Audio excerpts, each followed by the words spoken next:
Good day, everybody. Thank you for being here with us today. We will have the follow-up of the presentation with the past International President, Elizabeth Benham, Liz, about ethical considerations in our organization, which is a very important topic to talk. Liz Benham has been in BPW since more than 30 years ago.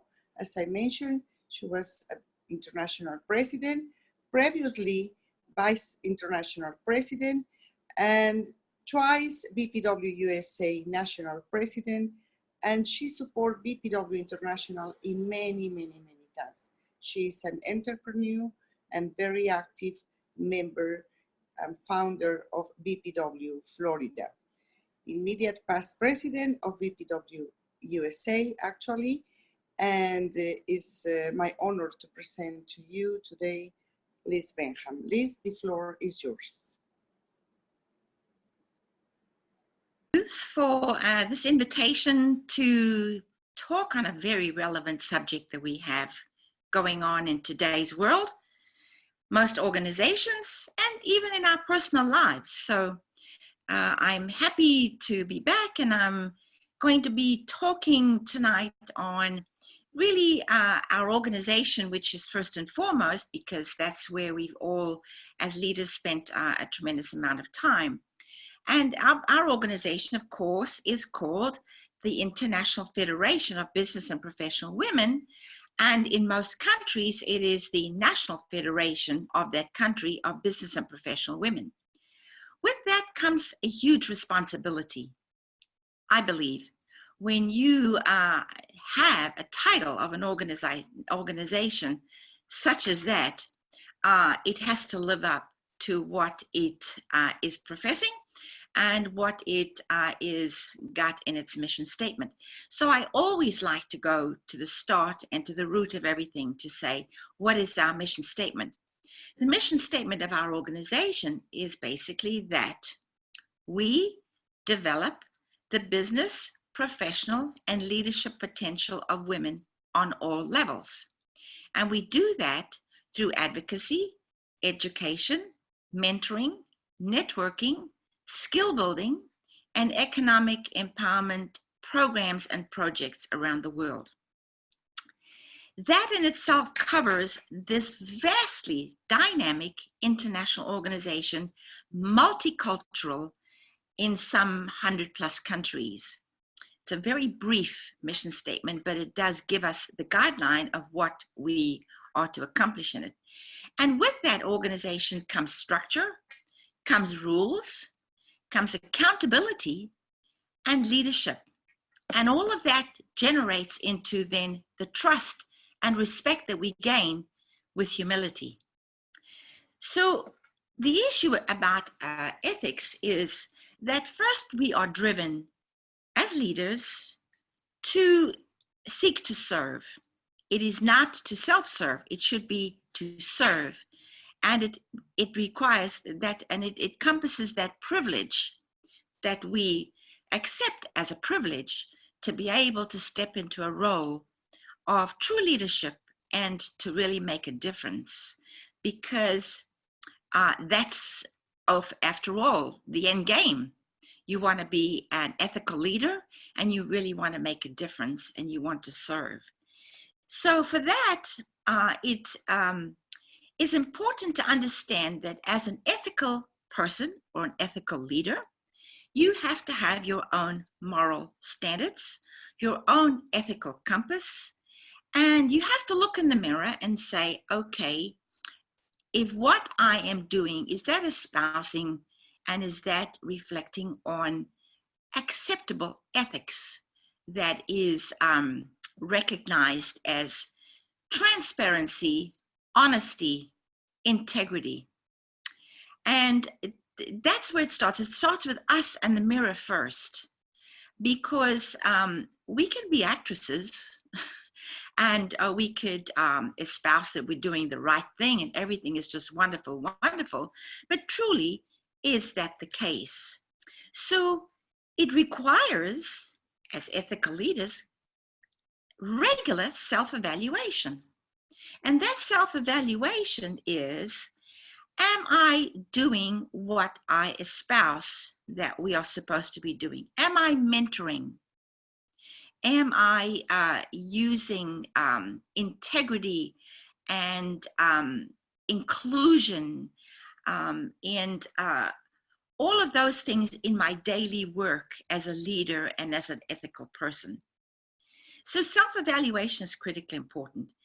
The other thing that is kind of thrown into our organization, into this big basket of all the things that we like about it, is that we're an organization of multicultures and great diversity.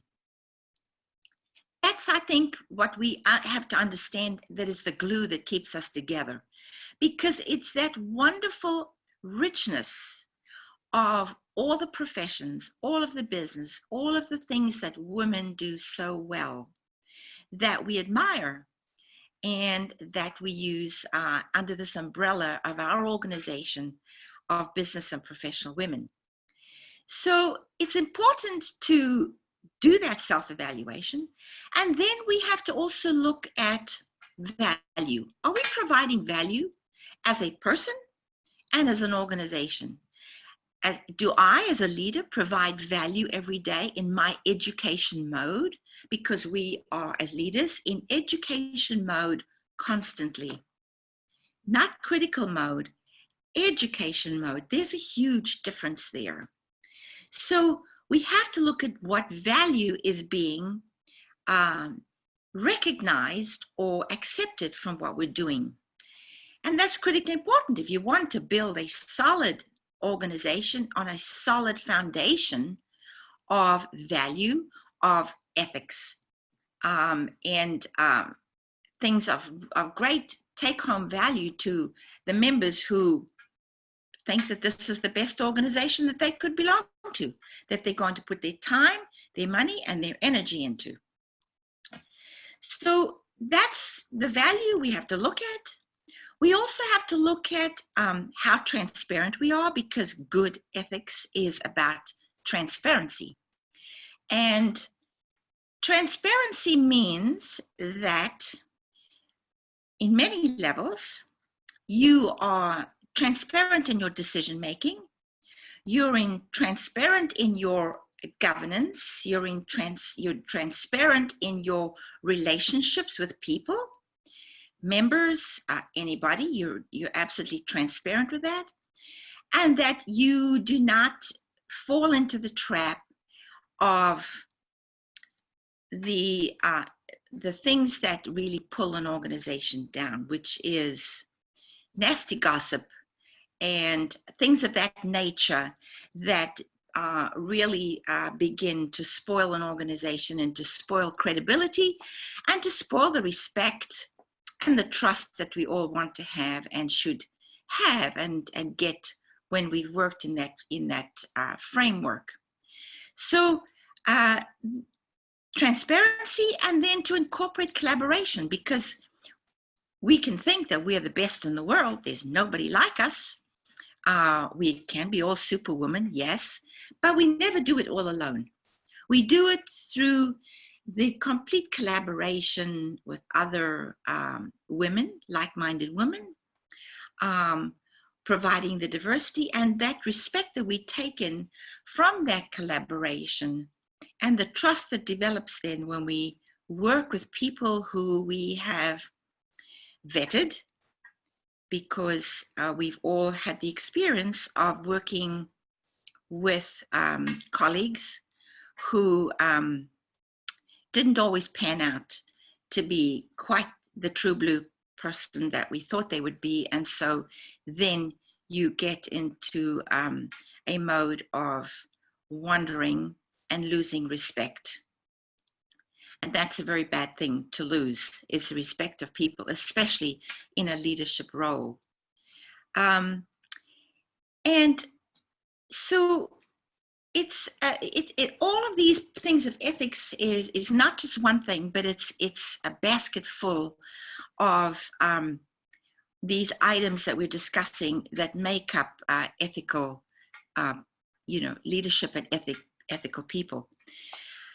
But there's also, on the other side, for the members have the same responsibility, not just the leaders, but members have the same responsibility to be there as ethical people, to collaborate in an ethical way, to be transparent, to be counted on, to provide value, not just to get, but to also give. And the biggest reward is always when you get back from what you've given 10 times over, not just in accolades and things of that nature, but just huge respect for the work that you've done and the accomplishments that you've managed. So it boils down to really some humility. Humility every day is part of the makeup of ethical people, where they're not afraid to make a mistake, not afraid to admit they've made a mistake, not afraid to admit publicly they've made a mistake. That is true leadership, because we're human and we have to accept that. And from the members' point of view, it's up to the members not to be critical, because this does go both ways. It is a win-win situation between members who take responsibility in an organization and leaders who take up the pledge to serve and have that privilege of serving and trying to do the best in terms of making a difference. So it's a partnership there, and members have to take that same responsibility. So this discussion is not purely on leadership in the leaders and ethics in the leaders, but also ethics in an everyday member and what their responsibility is. So what is the responsibility of members? Well, it is to be respectful, I think, number one, to acknowledge that leaders are there to serve and can make mistakes and are allowed to make mistakes because they are certainly human, but also to be non-judgmental and not critical constantly, because you may be sitting in that seat of high supremacy, listening and gleaning from everything that's coming your way. But if the seats were turned around, would you like to be treated in a way that is not respectful when you have made a mistake and have admitted to it? So I think that members need to really think about that.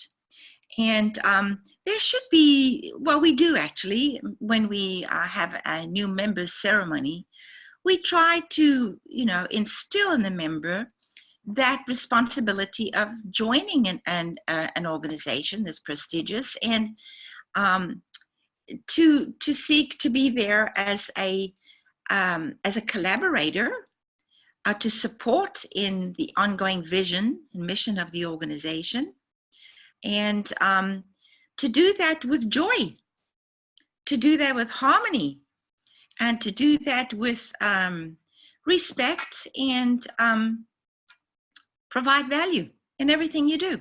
So I think, when you get to a meeting and there's a clique of members, one of the things that I think that happens that is so not professional is that women tend to click together, that it's sort of like birds of a feather flock together. So yes, that's very nice, but the mission is not to have a social evening. The mission in our organization of business and professional women is to provide something of value. So when we come together, that's what we do. We provide value. We sit and we provide great input. We get from our leaders and from speakers and from those who are presenting value to us, we get that. But what do we give in return? We need to take that, build on it, and build the collaboration together, that we appreciate that. Because life isn't easy, not for any of us, not anymore, I think. I think life used to be very easy when you could go outside and milk the cow, bring your milk in and and just have breakfast, and there's no computers and no emails and no jobs to do for the day and so on. It was just some good labor, and at the end of that day you have a good rest, or you're tired out and you can go to bed peacefully and restfully. So the point then of all of this in terms of ethics is it really boils down to each individual. How do we measure and how do we monitor our ethical compass? How do we monitor our decency? How do we monitor our collaborations?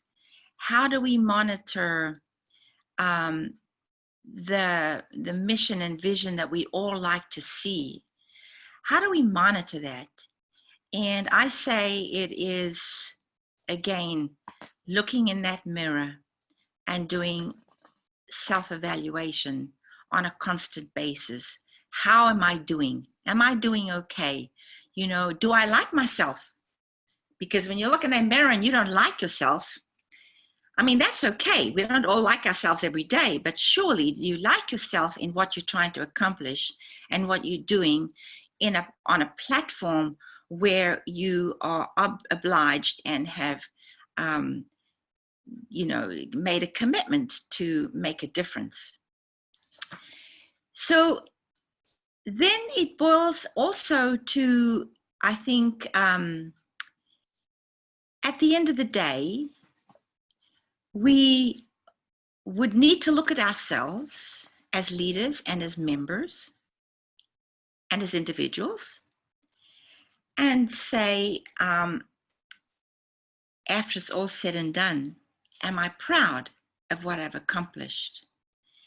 What would I have done differently? How would I have behaved differently? And one of the things that we don't want is to be remorseful and be sad about what we did or didn't do. I think the best reward that we could feel is that we have a sense of fulfillment, that we're proud of what we did, proud of how we interacted with people, proud that we really made a difference on every level where we operate and work, study, and that we are left with a sense of peace. And the bottom line is always to remember, am I leaving this in a better place than how I received it? Is my job now, has my job accomplished more?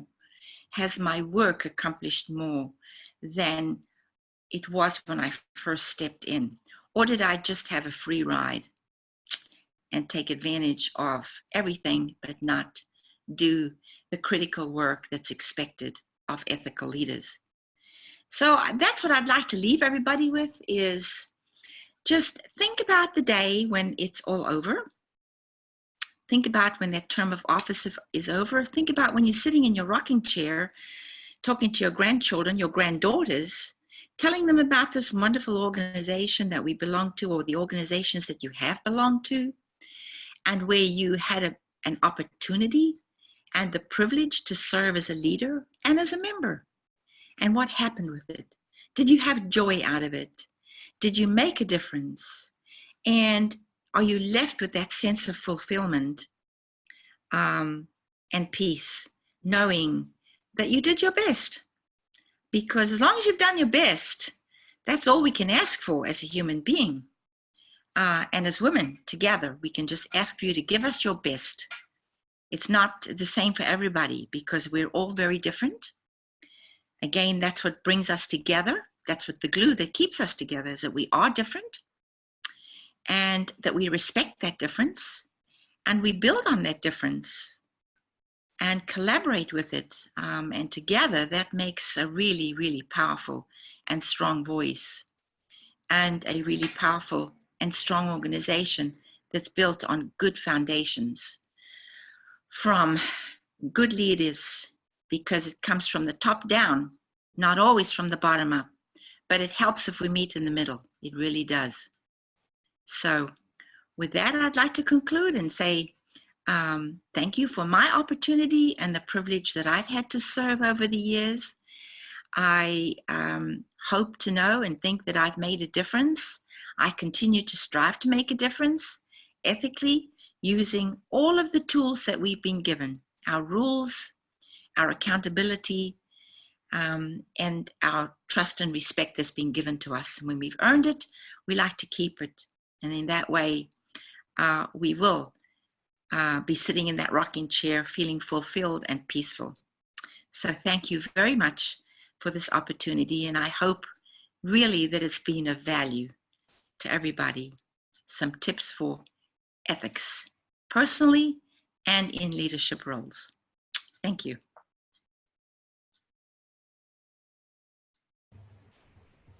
A great big thank you to Liz Benham, past International President, for her wisdom and expertise in this area of ethics and ethical considerations for an organization such as ours.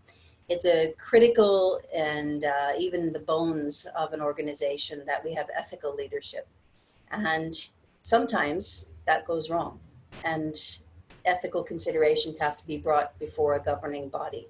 Sometimes the governing body is part of the problem. So we may have a need for an ethics council or committee or board that can determine and report on such incidents should they arise. Something for us, all of us, to consider. Thank you all for your attention to this series, and we look forward to greeting you again soon.